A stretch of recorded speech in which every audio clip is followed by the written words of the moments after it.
Evolutionary or podcast giving away Q&A episode 455. Stevesmi here and the Rickster Ricky VY. What's up, man? Hey, what's up, Steve? What's up, guys? How's everybody doing out there? So we got 5 topics coming your way. Let's hit the first one. So the first one is there any steroids to take pre-workout? So there's a couple steroids that I've tried using pre-workout. The first one is testosterone suspension. And I tried injecting it, and it's just brutal. The post-injection pain is just brutal. It feels like you got hit by a baseball bat. So I'm very sensitive to post-injection pain, PIP as it is. So for me, it just doesn't work for me.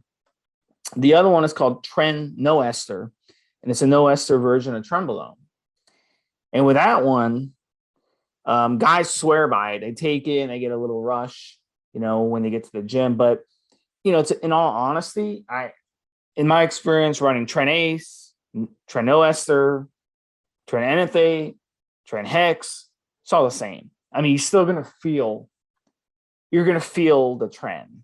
I mean, if you start injecting Tren, no matter what ester you're using, you will feel it after a week and a half, 2 weeks, and the size and the effects just keep improving as you go along. And then you get to the point where by week 6, week 7, you're like sick of it. You like want to come off. You're sick of the feeling of being on Tren. It kind of just annoys the crap out of you. So in my experience, it really doesn't make much of a difference.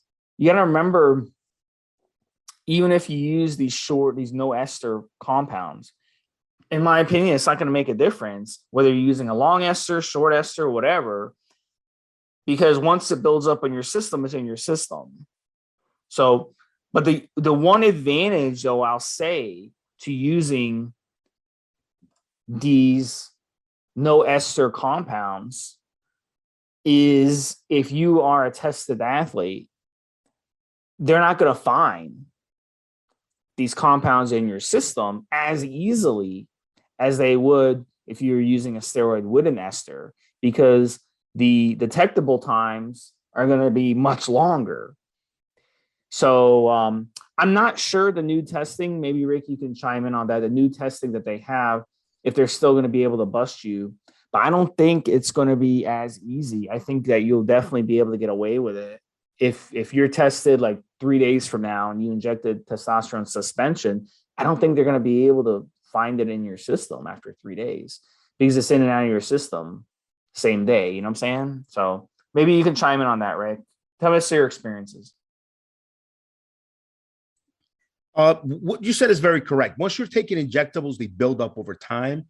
So injecting right before or after training or the day or whatever, it's kind of negligible once they build up weeks in.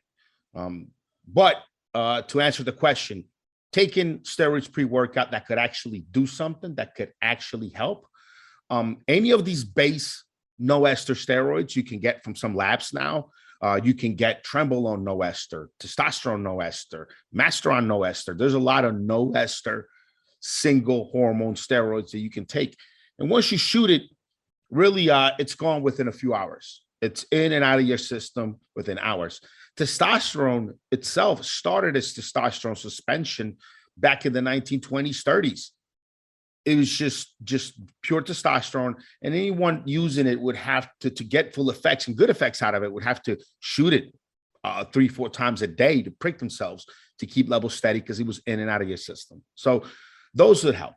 Also, just orals. Orals are good. Dianabol pre-workout. So if you're running Dianabol as your kickstart 4-week, 6-week Dianabol cycle, and you go ahead and make sure to take one of your 10 mg Dianabol doses or 5 mg Dianabol doses, about 45 minutes, a full hour, hour and a half even, right before training. I think it does something. And many of you bros out there would agree. It kind of does something because you're in the gym working out when that Dianabol dose is kind of peaking, where you're getting that peak release from ingestion. So if you're in there during that peak hour, it's got to be better than not. So pre-workout tips, if you want to boost a pre-workout supplement, you can shoot an actual no ester, take an oral. or as an alternative, you can also use my N2 Transoderm product. Boom, boom, plug, guys. Ding, ding. N2 Transoderm, go to N, the number 2, transoderm.com, where you could just go to Need to Build Muscle, my website, and click on Muscle Builders. That is a testosterone booster you apply to the skin. It adds exogenous hormones to your system. Very, very strong. And just apply it right on your shoulders and upper back a good hour before you start training. So those and those are definitely really good options for something that's going to work pre-workout. Why is shooting testosterone in an athlete, or testosterone propionate, or or trenbolone an athlete? I mean, shooting any of these an hour before working out, 45 minutes, it just doesn't do anything. Those might take overnight until they really start to peak. At least the shorter esters, the longer ones might take a couple of days. It's just not important. Once those build up, they're going to give you as much as they can give you. But if you're on top of your injectables that are already built up, you want to place one of your oral doses right before training. That's a good idea. Or if you want to run a no ester steroid just for those training days, it's not a bad idea to do. I would look, if let's say I was running a cycle where I was taking already trenbolone, an athlete, shooting it once a week, twice a week. Why not use trenbolone base and just shoot, 25, 50 mgs of trenbolone base right before a training session. I'd say, if you could really dose it down with a small, tiny needle, you could get 20, 25 mgs of trenbolone A's before training. Why not? If you got, 75 milligrams per cc trenbolone base, or 50 milligrams or 100 milligrams per cc trenbolone base I've seen out there, you should half to a quarter of a cc, a third of a cc, measure it out with a tiny slim pin, and you're good to go, man. Just it's a decent way to do it if that's what you were going to do. But again, as long as you got steroids built up from your injections, all of your training sessions are going to give you skin bursting pumps. So maybe not so much any real need for pre-workout steroids if you're already on cycle. Just my opinion. I've tried mixing suspension with another injectable, right? To kind of take the edge off of it. Didn't work. So I'm not really sure at this point.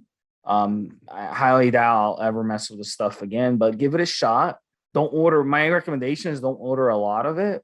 So order a little bit of it and try a pre-workout and see if it makes a difference, in how you feel for your workout, and see if you're able to handle the PIP. And if you're not, then just, throw it out and go get something else. That's the nice thing about it. You don't have to, spend $1,000 being, to try it out. Just buy a vial of it and try it.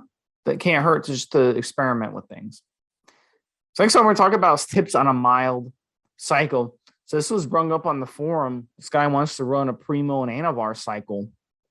And the question is, what kind of results are you going to get from a mild cycle like that? Because those are two very, very mild anabolics. They're not androgenic.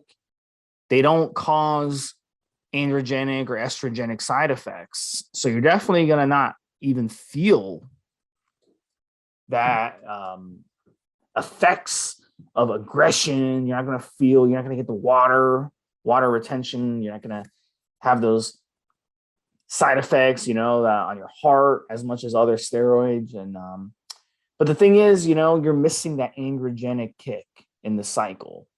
So you might want to throw in a little bit of D-bol, maybe. You might want to throw in a little bit of testosterone, maybe, just to give it a little kick, and that will help without interfering with the cycle. Like, don't throw in 1,000 milligrams of testosterone and don't throw in 50 milligrams a day of D-bol. Just throw in like 10, 15 milligrams of D-bol, or throw in maybe 100, 150 milligrams of test. That's it. This way you don't interfere with the mild cycle, because now if you throw in a bunch of D-bol and a bunch of tests, now you're going to start getting estrogenic side effects. So it kind of defeats the purpose, So, that's my recommendation. But a good mild cycle would be the Debo and the test recommendations I gave you, and then you can go ahead and run 4, 5, 600 milligrams a week of the Primo, and then you can run 30 up to 60 milligrams a day of the Anavar. And also keep in mind with the Primo and Anavar, they are very heavily fed. They're the two very, very expensive steroids. So there's always going to be they're always, the sources are always going to want to fake it because you're talking 3-4 times as expensive. So they can take something like D-ball or Winstrol. And it's pretty stupid to try to fake VAR with D-ball because you'd figure it out so quickly because D-ball is just going to bloat you up and it's going to give you a lot of water retention. So you would know, hey, this isn't really Anavar. So, but some sources are stupid and they don't care.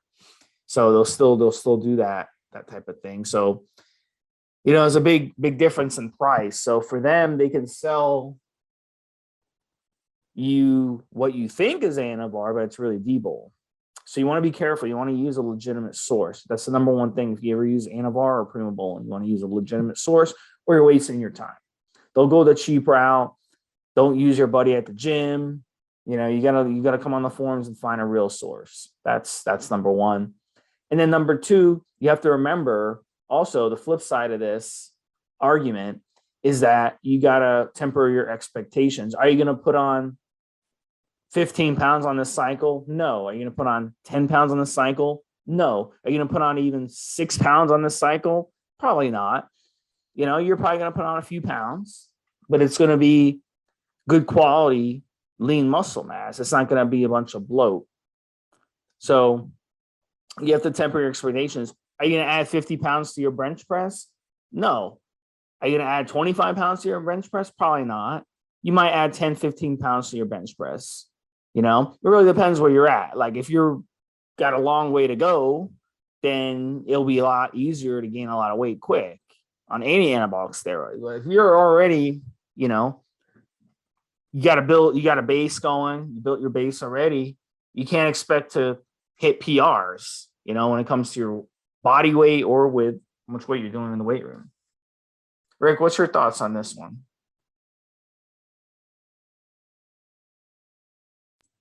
A mild cycle, look, if we're talking about steroids, Anavar, Winstrol, Primobolan, even testosterone at the smaller doses, those are all going to give you mild cycles. Masteron would be a mild cycle too, but Masteron might be better stacked with something else. Maybe not the best standalone, my opinion, maybe. But yeah, combine any of those four really: Anavar, Winstrol, Primobolan, testosterone, even EQ. Keep it under 500, 400, 300 makes a week. 300 makes a week of almost anything will give you pretty darn good results. So those are very mild cycles when it comes to the steroid game, in my opinion.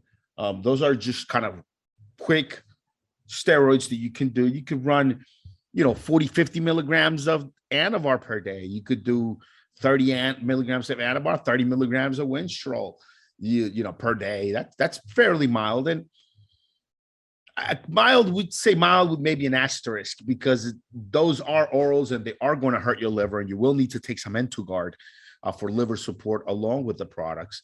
But when it comes to other, besides the side effects that you can see with a blood test, as far as side effects you live with every single day, you're not going to see much of them. Now, SARMs are probably the best for mild cycles. If you do a YK11, a rat stack with SARMs, you're going to feel way less side effects than you would from running 50, 60 milligrams of Anavar or a combination of Anavar or Winstrol, something along those lines. Definitely less liver toxicity running a SARM cycle. SARMs are the mild alternative to steroids. And if SARMs do have some bad side effects, They're going to be maybe down the line, down the years. We don't know yet because these are new. They might show up in your blood work. But as far as a day-to-day feeling, day-to-day mildness, side effects that won't interfere with day-to-day life, SARMs are the best there. So yeah, guys, that's all I got to say on mild cycles. Just keep your doses low. Look, almost anything could be a mild cycle. You could do 10 milligrams of Dianabol in the morning as soon as you wake up. That'd be your whole cycle. Just 10 milligrams of Dianabol in the morning before you wake. Do that for 6-8 weeks. 10 mgs, that little bit of a dose, you could probably go 8 weeks or longer, or a little bit longer. And that's a mild cycle. That should be pretty mild. You should get some good growth from the Dianabol, some good muscle growth, a little bit of water retention from the conversion to estrogen. So you gain some nice poundage on it, nice strength, nice big pumps in the gym, and very little side effects to really have to worry about. That's a mild cycle. Again, there's a lot of different angles to these things. Yeah, 10 milligrams of Devo per day will give you some results. It's a mild cycle, but it's enough to suppress your natural testosterone production. So after about a month or two on that, you're going to be making less testosterone because it will be suppressed. So some guys might say, hey, it's not worth just doing 10 mgs of Devo a day. The gains I'm going to get are not going to be worth me suppressing my testosterone and then having to go through PCT to get my testosterone back up, only for the little bit of gains I'm going to get from 10 mgs of Devo. That's one way to think about it. And you wouldn't be fully wrong to think about it that way, right? Just offering the other side of the coin. But when it comes to actual mild cycles and doses, 10 mgs of Devo a day is great. 30, 40, 50, 60 even mgs of Anavar per day, great. And again, that Anavar, you get some blood tests 4, 5, 6 weeks in, your liver enzymes are going to be out of whack and your cholesterol is going to look like shit. Unless you're taking a cycle support product like Entugard. If you're taking it by itself, you're going to see some bad blood results. But nothing really that's going to affect your day-to-day fully. Nothing really you're going to be concerned with or notice every day. You're just going to look great on it. So that's it. That's all I got for mild cycles. What do you got, Steve? What else? Yeah, I think that's just about covers it. So next one, I'm bringing you in on this one, soreness on steroids. Talk a little bit about this one. You get less sore on steroids. It's that simple. It's that short of an explanation. When you are on steroids, your body recovers from soreness even more. Now, the way to overcome this and to be sore again is to really work on the mind-muscle connection. Really work on the mind and muscle connection. And to be honest, guys, this is not something I've really focused on myself, but I know some of the higher top tier guys can really isolate the muscle movements by using their mind, to really make a connection with the muscle they're trying to contract and contracting it. This is real. It's one of the reasons why some bodybuilders get, torn biceps and torn muscles. They just isolate in their minds, the mind and muscle connection. And once you do that, and you're able to really connect with the muscle, really recruit all the fibers using mind over matter, kind of just mind over your own body. And really then you'll begin to get some of that soreness again. But for the most part, when you're on steroids and you're not really working mind and muscle connection on this isolated exercises where you're really kind of squeezing every fiber of the muscle, recruiting them all, high percentage of them, unless you're able to pull that off, like some of the top level guys can do. Unless you're able to do that, you're just not going to feel that sore on steroids. You're just going to be able to come back day after day, work out with the same kind of levels of intensity. If you do get some muscle soreness, it'll last 24 hours, and then the muscle will feel fresh and refreshed again to go the very next day or 2 days after a workout, which is, if you hit your muscles that hard, when not on steroids. You're just not, you're going to feel it. Another great compound for that muscle soreness to make it go away is S4 andorin, SARM's compound. And while I don't think andorin S4 will give you as much muscle gains as even some of the milder steroids like Anavar, Winstrol, if you are a training athlete, if you're looking to compete and be an athlete in that regard, being able to come into the gym day after day and put in the same level of intensity without being sore from the days before, it's definitely going to be an advantage to advance your skills and hone your technique prior to game day, just from being able to come in every day and perform every day at a high level, because you're just not sore. You're not carrying the damage from previous days of training. You're kind of fresh and good to go. So S4 is pretty good for that. But yeah, for the most part, guys, every steroid you take, most of them out there are going to help you deal with muscle soreness and going to keep your muscles less sore. There's another aspect to it. Winstrol, I'm sorry, I should say Anavar, Trenbolone, Dianabol, they're going to cause muscle pumps in places you don't want to get pumps in, like right near your shins. You feel like you're getting shin splints, or your lower back pumps. And these are just going to, I wouldn't call those sore muscles. Those are just kind of muscle pumps that are intrusive. They just don't feel great. So it can create that side effect. But as far as the muscle you worked out that day that you put your weight on, you should be fine, man. You should come in fresher day after day while you're on the sauce than when you're not. So the science behind this is that anabolic steroids, they block cortisol from binding to the muscle cell receptor sites. So that limits the amount of breakdown in your muscle.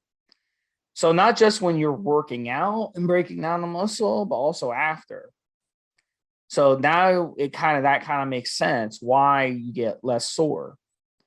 So if you got less of a diminishment of muscle breakdown, then you're going to have less muscle fatigue. So you're going to be able to recover quicker. And kind of if you look at, the studies behind this and the science behind this, you're talking about twice as fast. You're going to have a twice as fast turnaround. So when you're on a steroid cycle, you could make the argument, if you're used to working out 3 or 4 times a week, on a steroid cycle, you're going to be able to work out 4 or 5 times a week and have, the same exact effects on your recovery as you would working out only 2 or 3 times a week, for example.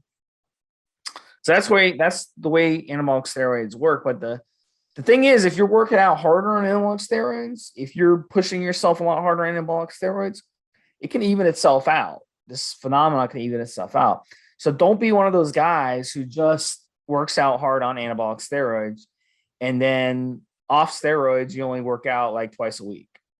So don't be like one of those guys that, you might go to the gym twice a week when you're off steroids, and then when you're on steroids, you're going to the gym 6 times a week. That's just not going to fly. You know what I'm saying? You don't want to make yourself conditioned when you're on steroids, and then when you're off steroids, you're reversing the progress you're making. So really, treat steroids like icing on the cake. Don't treat them as, I'm taking steroids, I'm magically going to be able to have less soreness and work out twice as much and all this stuff. Because in the end, it kind of evens itself out. Plus, what happens is you're more prone to get injured when you're on anabolic steroids because you're pushing a lot more weight. You're doing much heavier weight. So there's only so much that your soft tissues can handle. And there's only so much that your disc and your back can handle before they break. Anabolic steroids are going to help you heal discs in your back. They're not going to help you heal a soft tissue injury. They'll actually make it worse. So I hope that makes sense. It's very important because when you're lifting weights, you're not just using your muscles to lift weights. If you were just using your muscles to lift weights, life would be simple. That would be a wonderful thing, wouldn't that be? You wouldn't have NFL athletes tearing their ACLs and blowing up their knees. You wouldn't have NFL athletes getting concussions. You wouldn't have NFL athletes spraining ankles. Okay, these are all soft tissue injuries and tears and stuff like that. If it was just all about muscles, then we would be good to go as weightlifters, but we're not. You watch these guys who strength train, especially, they're not using just their muscles to lift. So anabolic steroids aren't going to help you. If you are trying to lift 400 pounds and you have a spotter and he's looking at that chick walking by and he's not paying attention to you and you're pushing that lift as hard as much as you can to get one rep, and he's not there to spot you, you could tear your pectoral muscle right off. You can tear your shoulder right off. Happens all the time with weight trainers. So yeah, I mean, it's not an excuse to be a dumbass and hurt yourself in the gym. So it's not the same thing. So if you find yourself on cycle getting sore a lot more than you are off cycle, then that's probably what's going on. That's probably that you're just overtraining and you're not using proper technique. All right, so the next one we're going to get into is best oral for just 3 weeks. So on this one, I'll take a stab at this. Some orals are so damn toxic that you really can't even run them for longer than 3 weeks or 4 weeks at the max. So something like Superdrol, for example. I've run Superdrol a couple times. And I can honestly say, I couldn't make it past 3 weeks on the stuff because it's so toxic. It makes you feel like shit when you're on it.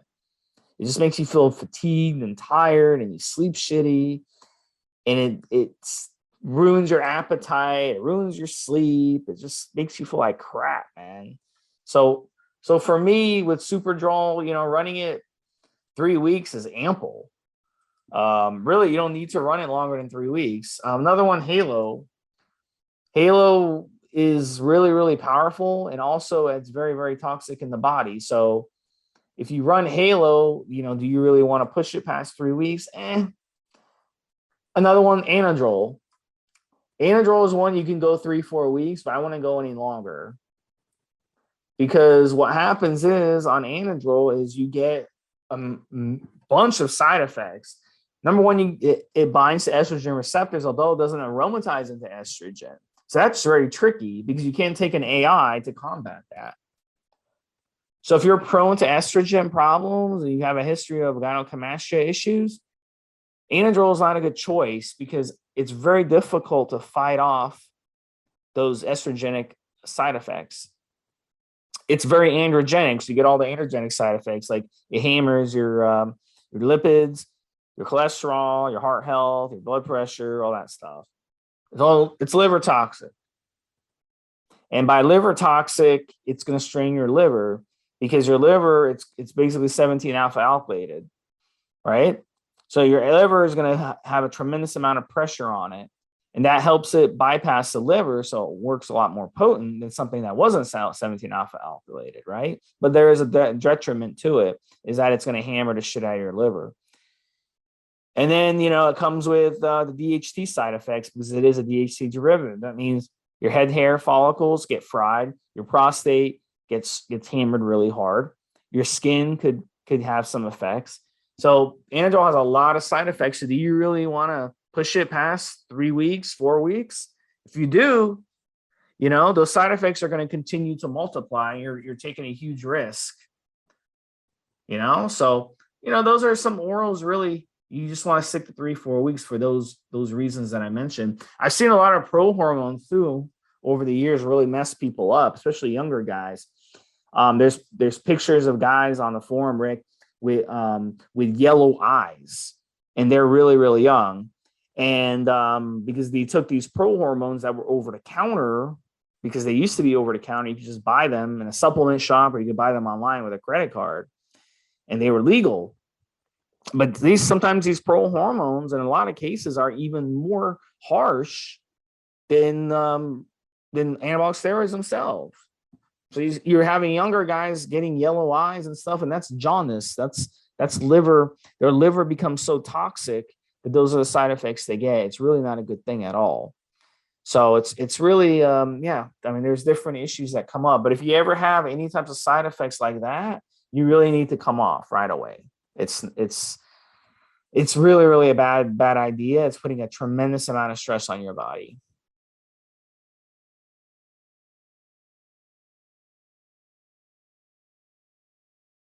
Well, when it comes to orals that you can get something out of in a short 3 weeks, Dianabol comes to mind. Big weight gain on Dianabol just in the first week. Like Steve said, Anadrol, big weight gains quite quickly. Superdrol, well, no, not Superdrol. It's a good mention to not mention. Superdrol usually you don't start to see much after about the second week, and 3 weeks is kind of done. Really, the first week of Superdrol can be sort of negligible. Second week, you start to feel something. Third week, you get good gains. Fourth week, you're also good. Once you go past 4 weeks, for most guys, you start to feel some effects on your liver, or your liver values might be really, really bad, and you just don't know it. But so steroids for 3 weeks, I think the king of it would be Dianabol. Would be the one king steroid you really could do for 3 weeks. Obviously, if you stayed on the Dianabol 4-6 weeks, you get more of that weight being permanent, because the original first few pounds with Dianabol are going to be water retention from conversion to methylestradiol. But Dianabol is a good one. Again, Anadrol, like Steve mentioned. What other oral steroids? Yeah, I mean, that's kind of off the top of my head, what I can see and I know. I mean, that's kind of it. There are things like methyl test and methyl atrambolone and stuff like that that's really strong, where you can only take a few tiny little milligrams per day. Like methyl trembolone, it's like 2 milligrams a day or something like that is all you should really be taking. And some of those too, but those are very fancy kind of items that aren't widely available unless you really go and look for them. So as far as the stuff that's really available, right, run of the mill kind of stuff that you start taking today, and then 3 weeks from now, you've made some serious changes to the way your body looks. Dianabol and Anadrol are the two that are probably going to make really the biggest difference in the way your body looks in that short amount of time. And look, and to be fair, if you went on a really strict caloric deficit diet, good cardio, weight training, and you hit it hard for 3 weeks, Winstrol would be also in that realm. Even Anavar, okay? But look, either of those in 3 weeks won't show a huge improvement or a huge difference in the way you look, unless you're on a really serious caloric deficit and really cutting it down, like really cutting those calories down. Unless you're really there with your diet, you won't see a ton of change. Dianabol, Anadrol, you're going to see some changes. Even if you don't increase your eating habits too much, you'll still be making more out of the calories you do consume. You're gonna see something out of. So I thought I mentioned that angle of it too, that aspect of it too. But yeah, that's pretty much what I think on those. You got any other thoughts on it, Steve? Nope, not at all. I think I covered it all. So the last one we're going to talk about is going to be a story. It's going to be story time here. Says here he went on a trip with his girlfriend. They both had a 1-week vacation. So they took the weekend to stay up in the mountains. He is on cycle, so he took the steroids with him because he didn't want to miss a dosage, because he didn't plan on working out on his trip. So he wanted to kind of hold his gains until he got back. So he stayed in a cabin in the mountains, which is awesome. I would love to do that someday. And he found a couple cubby holes where he could hide his steroids in the needles. And he didn't think she would look in there because there were guns and animal heads in front of it. So it was kind of hidden. He says that he went fishing, and he got back to the cabin. He was all excited, to show her the fish he caught. They're gonna have a good dinner and eat the fish together. But she ended up finding the steroids and needles, and her face was red. She started screaming at him that he was a drug addict. She said to get out and leave the car and find his way back home. So, that's the story. Apparently they've been together, it looks like here, for a couple months. So my first thoughts on this initially were very insensitive toward this guy. And my thoughts were like, look, serves you right for lying to your girlfriend. If you're in a relationship and you've known her long enough where you guys are actually going on these types of trips, she needs to know. If she would need to know about this. I mean, this is something major, she would need to know. She can put 2 and 2 together. And what you could do in that situation, even if you didn't want to tell her you were cycling steroids, you could just tell her, hey, I'm on TRT. So, hey, I'm on TRT. This is the vial of testosterone I take. These are the needles that I used to inject myself.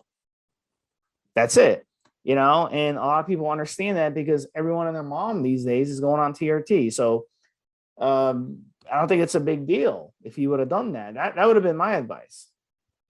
So, those are the things you need to talk about. When you're in a relationship, you don't hide things from another person, especially in that situation. Like for her to find it in a little cubbyhole like that, that would make her, very, very upset, because not only is she finding needles, but also, hey, you're a new guy in her life. She's only known you a couple months. And if I was in her situation, I would be upset too. If I found needles in a cubbyhole like that, I'd be like, man, this chick is doing fucking drugs here, So, surprises are never a good thing, especially early on in a relationship, because, they can be permanent, this can be a permanent situation. So, what are your thoughts, Rick? You're a big relationship guru. You've been in a couple marriages and stuff. So, and you've been divorced and all that stuff. So, what are your thoughts on this one? Is this something he should give it another shot, or should he just move on? Well, the fact that she tried to kick him out of the car without giving him a chance to explain, that already shows like bitch ain't right. You know what I mean? It's just not, even if he was, even if she was correct and he was on some harsh like narcotics or something, the fact that he's always acted right with her, and the fact that there's seems like nothing else wrong with the relationship other than her finding these medications that she doesn't understand. She should have gave him ample time to explain. She shouldn't have kicked him out of the car. She should have asked him to explain on the ride, or maybe turn back, but never leave somebody on the side of the road. I mean, only reason they kick someone out of your car is because maybe they're a danger to you. But she kicked him out of the cabin, and she said leave the car. Yeah, she kicked him out of the cabin and said leave the car. So he had to walk home from the no, that's like you don't fucking do that. You don't toss somebody out like that. Like what happens on his way back if a serial killer gets him, Look, man, she just shows she doesn't give a fuck. Didn't give him ample chance to explain. He's not a danger to her. There's no reason why she should make him walk or anything like that. It's kind of like, oh, you're doing something I don't like, or you're someone that I don't like that you are, and so now I'm going to punish you. I'm going to give you a punishment, and your punishment is physical punishment. You got to walk, or you got to, it's kind of stupid. The only way you kick somebody out and say, I can't be in a car with you, I can't be in a cabin with you, is if this person was a serious danger to your health, to your safety. But dude's been good, except, he's a juicer. She probably likes him because he's in good shape, because he is fucking juicing. She just doesn't understand that part of him yet. So look, you should have maybe approached this. See, you don't have to tell people your business. You should have been more careful, dude. You know, you should have been more careful so you wouldn't have to explain this about yourself until things were further along. And you realized that you could trust her and it was worth it. If she reacted like this, she's going to go around your social circle and make you look like shit around anybody that you guys both know. So that really sucks. She ain't no good, man. She showed her true colors, and she's no good. She shouldn't have reacted this way at all. There's like no justification at all for her actions or the way she's behaving. It's not her job to punish you because you're doing something she dislikes. So what would you do if you were in the situation, you went on a trip with a girl, and then let's say you found a couple needles underneath the mattress in the hotel room? Well, I want to know what it's all about. Maybe she's on medication and she's embarrassed to tell me. Maybe, maybe she does. You want to be upset that she's hiding it from you instead of just telling you up front, hey, I'm on this type of medication. I mean, I wouldn't want to know if she's on medication. How long was I with her before I found the needles? That's important. Well, I mean, you're on a trip, so obviously you've been with the person long enough to be. What's long enough? A couple of 2-3 months, because I've met a girl and been on a trip with her the next week. So I mean, what, 2-3 months, a week? How long have we known? So you met a girl and you went with her after a week? Like, she didn't even know you. You could be a serial killer. You know what I'm saying? Well, we had family connections, so like she knew people from our family. I knew hers. Oh, okay. Gotcha. Yeah. Gotcha. No, dude. It's look, man. Maybe she doesn't have to tell me all her business until we're further along in a relationship. Let me ask you this: would you just ignore it and like act like you didn't see it? No, I would say, hey, baby, look what I found. These are yours, right? You want some meds or something? And if she doesn't want to talk about it, I wouldn't press her on it. I'd be like, all right. I mean, again, unless we are like, you want to know, I mean, if she's injecting shit, she could give you AIDS. She's injecting stuff, right? She's sharing needles with other drug users. She could give you AIDS, bro. You should want to know that, buddy. Listen, man, I don't know how many drug users you've come across, but if I find needles under the bed, and I'm on a trip with this girl, I automatically assume that these are not opiates or any kind of narcotics, because you can see that shit on a person. Like, nobody is really going to be shooting fucking heroin and they just act normal. Like, this bitch would be nodding out everywhere. She'd be acting fucking crazy. She wouldn't be able to eat. Like would sit down to have breakfast or lunch or dinner at the restaurant. She wouldn't be able to eat. She'd be eating fucking cereal and milk all day, because that's all her stomach would be able to tolerate if she's on opiates. So like, I mean, I wouldn't, like, I find needles under the bed, I'm not gonna assume, oh my God, I've been going out with a heroin addict all this time. No, man, you see that shit. You know somebody's on fucking heroin before you even see the needles. You don't have to see the needles. You know what I mean? I mean, look, there's some functional heroin addicts that actually go to and from work every day, but you could put a shield on at work with people that aren't that intimate with you. But she's staying over my house. I'm staying over hers. We're going over a trip. Very intimate. I'm going to see every inch of her body. So I'll be able to see. I mean, unless she's shooting fucking heroin in between her toes, I'm going to be able to see track marks. I'm going to notice that her lifestyle, there's unexplained failure in her lifestyle. She might be smart. She might be clever. She might be a great person, but bitch is washed up. She's not making it in life. Like, there's a ton of warning signs for somebody who's doing heavy narcotics. So I'll find needles. I'm going to think it's insulin. I'm going to think, oh, bitch is on GH. Thinking she's taking human growth hormone to look good. I'm going to think she's on peptides. I'm going to think she's fucking injecting, the Genisa Pharma, Yohimbi HCl mixed with clenbuterol to stay thin. I'm going to think she's on insulin. She's a diabetic. I'm going to think a lot of things before I think, oh my God, I'm just finding out she's a heroin addict. Like, listen, not very many people would be able to hide a heroin addiction from someone that they're sleeping with. Heroin addicts are fucking washed. They're washed up. And look, most heroin addicts actually start off being addicted to opiate pills, prescription opiate pills. By the time they're down or using heroin is because they've ran out of money to use pharmaceutical opiates. It's too expensive, and heroin will give them the same buzz for like a tenth of the price, right? So by the time somebody's so washed up, they're using fucking heroin. They've been down the gutter. They've started with pills. They went down to pills, cough syrup, and now they're just so broke and so washed up that they're using heroin, and they're gonna be nodding out. They're gonna be nodding the fuck out. They won't be able to eat right. You see what I'm saying, right? You hear where I'm coming from. So, but again, on the angle of this girl doesn't fucking know anything, right? This girl doesn't know shit. So she might think this dude could really be sitting there, doing opiates and still acting normal, still working out at the gym at the hotel, still getting up early, having normal breakfast, lunch, and dinner, normal activities, normal way of behaving.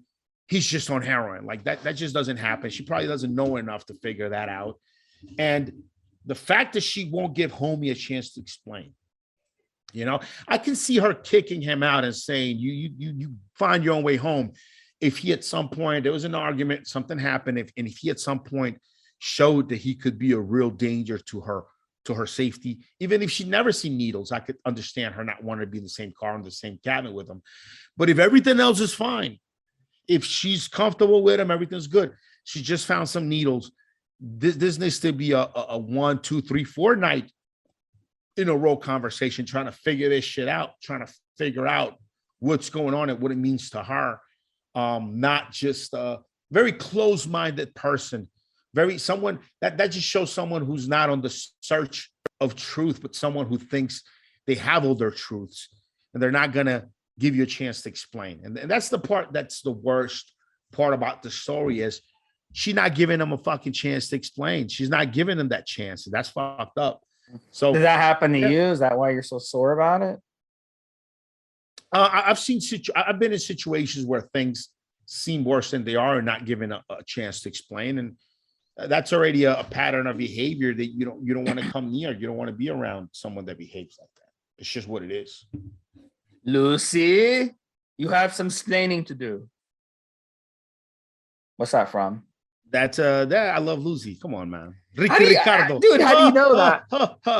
Let me ask you a question. You don't watch TV, so how do you know all this stuff? When I was a kid, I Love Lucy came on right after one of my cartoon shows.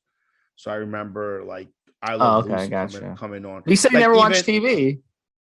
Oh, as a kid, I did. Oh, as a child, I okay. Television. Gotcha. And listen, to be real with you, I like television now. During the lockdowns, TV is fucking great. It's addictive. I just stay the fuck away from it because I have attention deficit disorder. It takes me longer to get work done and get things done than most other people. And so if I threw TV on top of that, I'd never get anything done. But television, love that shit. It's fucking great when you it's terrible getting into television and getting into shows and series and sitting down week after week, looking at the clock, waiting for it to come on. I fuck that. I don't want to. No. That's why DVR. But as a kid, I watched a ton of television as a kid, a lot. It's between comic books and television. It's about 70% of what helped me learn English when I was a child, and then 30% at school probably. But do you remember the movie? You remember the movie Home Alone? Of course, yeah, of course. Yeah, that was a big hit in your day. And then Macaulay Culkin, he's one hell of an actor. He never did anything else really of significance after Home Alone. Has he done anything recently? No, right? They have like an update. His brother did a couple movies. His brother, I think, he's a director and stuff. So, but he's one heck of an actor. You know what I'm saying? Best. Whatever, 10-year-old. I like did you like the second one when he's in New York? Home Alone. Both Home Alones were good. He did 2, right? They were good. Yeah. The best part of the Home Alone is when he's beating the shit out of the robbers. Like, because like they take a beating and they don't die. Like, because in real life, if that would have happened in real life, they would have died like 20 times during the whole beat down. You know what I'm saying? So that's the cool thing about the movie. It's just that's the best part of the movie. They should have done just half the movie that instead of just doing all that bullshit. I thought Joe Pesci was great in that movie. Joe Pesci is I mean, yeah. he's like the other half of that movie because he was the other guy was good. The other robber. But they were like, it's funny. They gave him like the Pinky and the Brain dynamic. They had the tall, goofy guy, and then the little short, really kind of smarty guy. It's Yeah, a yeah, fun it's a fun dynamic. It's been done over and over again in many different stories where you get the yeah. big kind of dumb doofus guy and the small kind of smart guy. It's been a movie and story dynamic for forever. Did you, when you were younger, did you fantasize about being in that situation? It's Like booby funny because trapping your house and having the robbers come and beating them up and stuff? when I was that young, when I watched Home Alone, we lived in a control rent apartment building. It was fucking infested with roaches, even though we kept our house really clean. Some of the neighbors didn't, and the roaches would always, like, when we would fumigate, they'd leave for a couple of days, they come back. And so watching that movie, I was like, man, how awesome would it have been to like grow up in the US, have my parents would have been professionals here, and we'd have a big house and just fuck the robbers, fuck everything. Just like having my own nice big room and having a house with a backyard and a basement and all that. That's what I thought was cool about the fucking movie. The fact that, what was it, the McAllisters? What was the name of the family in the movie? I mean, these fucking people really, they're Irish. They're McAllister. yeah, they were like really well off, and they were like going to France for a vacation. Like, bitch, you going to France with your whole family? That's so. If there was anything about the movie that I thought was cool or something, I could say, hey, I like that, was like actually having a house and having my own room and because we lived like in a little fucking like tiny little apartment in like rent control town in New York there, and roaches and it was like, people the ghetto, outside. talking about the ghetto. It was a big hit. Yeah. So I mean, fuck. Like I didn't have to fantasize about robbers coming to get into my house. Like we had gang members that used to just hang out right on my walk to and from the 7-Eleven from my house. I'd have to walk across a little hangout spot where a crew of gang members would hang out, and if I took the other road, that's where like people that were homeless would frequent, because they'd be close to the street asking for change and shit. So I'd have to, from my building, I could either take one side of the street and cross the gangbanger hangout, you cross this little tiny park. They would hang out, or I would go down the other way, the main road, and then just bump into one or two homeless people acting crazy on the street on the way there. So I didn't really have to fantasize about robbers coming into my upper middle class neighborhood or anything like that. You just leave the door open and you don't have to worry about them coming in. But they might come in. You don't have to worry about them coming in. You just leave the door open because no one's going to rob you on Christmas. Well, in my apartment building, they'd have to buzz in to come in. Now, people, my apartment building, people had their apartments broken into. They were usually not home when they got broken into, but a lot of people had their. They're probably looking for drugs or something, It's just easy pickings, a lot of, like, imagine that. Like if you live in the ghetto, what would be easier to sneak into another apartment building and try to force open the door, or get to the fire escape and break someone's window and come in, or to try to find a decent looking car so the cops don't pull you, go to an upper class neighborhood, deal with alarms, deal with escape, deal with parking your shitty fucking car on that street, sticking out like a sore thumb. Like really, if you're in the ghetto, it's walking, my apartment building is walking distance. You don't need a car, you don't need a getaway drive. It's right there. It's a different story, dude. There's just I wasn't watching that movie. I wasn't thinking, oh, how fun would it be to deal with robbers? I'm like, bitch, I see these fucking people to and from walking to and from the 7-Eleven every day. Yeah. I don't, I need to fantasize about that. No. Fantasize about that housing trips to Europe. Jeez, fuck Christ. Too Short is the name of the guy who sings The Ghetto. The Ghetto. There's been a ton of songs about the ghetto. What are you talking about? Funky, there's a ton of songs about the ghetto. All right, guys. Yeah, that does it. If you haven't seen Home Alone, it's a great film. Check it out. Yeah, the first one was good. The second one, not so much, but it's still good. Good. Just on the second one, just fast forward to the end, like the last 20 minutes of it where he beats the shit out of the robbers again. Because yeah, but that was realistic that he happened to run into them in a different city right when they're breaking out of jail. I mean, and he happened to be there. I mean, it's just, you know, it's a 1 in a billion chance. Wasn't the first Home Alone based in New York too, like in Long Island? No, it was in Chicago. Chicago. Okay, yeah, I don't remember any of that. And then he ran into them in NY. Yeah, because they flew to Miami. If they went to jail in Chicago, how did they end up in New York? Yeah, that's what we call in the film industry a plot hole. That's what you call it. Oh, that's what you guys in the film industry call it? Okay, that's yeah. It's called a plot hole. Yeah, and that's why you know, critics kind of slam a movie like that because it's not possible. And in the city of New York with 12 million people, you're gonna run into the kid like on the street, like it's impossible, you know. So well, one thing that I think Home Alone did that really added to the picture, it's they made 2 Christmas films. You know, they were Christmas films, and sometimes Christmas films are pretty cool because of the season, because you're in a certain mindset around the holidays, and then you get this movie that kind of shares that kind of a Christmas vibe, Christmas feeling. So it's one of the reasons I'm pretty sure the movies did really well in the theaters and they became kind of cult classics, is because if you get a lot of Christmas movies are shit, but if you get a really good Christmas movie, it'll survive the test of time. It'll come back around every year. Christmas, somebody will want to watch it. Some channel or some network will rerun it. You know, it just never dies. A good Christmas movie never fucking dies. All right, guys, that is it. This was episode 455. Glad to be with you. Talk to you guys next week. Take care. Have a good one, Steve. Have a good one, guys.